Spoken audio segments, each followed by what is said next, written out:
also have a hard time with social media sometimes. Like, you love it because you learn so much and it takes off some of the edge from healing journey because it distracts you. I feel like NARC talk has helped me a lot, like not feel alone. But I also feel like sometimes it kind of keeps me in that mindset.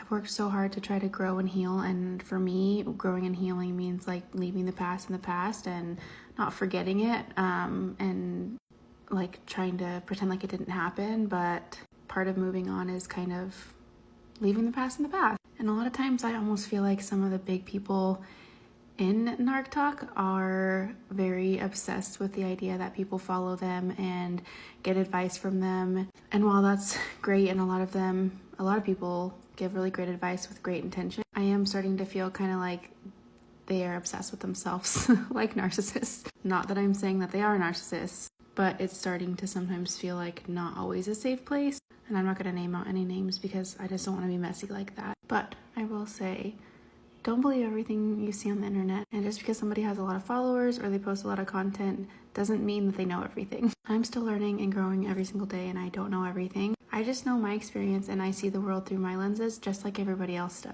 Something I'm trying to do is see the world through God's lenses and other people's lenses, and not just my own, and not only believing what I have in my head, but also trying to see the world and see things from other people's perspective. And for me, sometimes this space can be really triggering. I will say I do like somewhere that I feel like I can go and share my story. People can relate to me and my voice can be heard for the first time in a long time. And I definitely feel really validated seeing other people and knowing other people have experienced the same thing that I experienced. But it also breaks my heart knowing that so many people have experienced this, are experiencing it, and are going to experience it. And I wonder if me sharing my story is even going to help.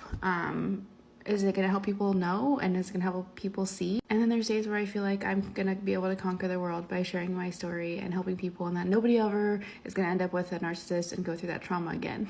Thanks for listening to my ramble.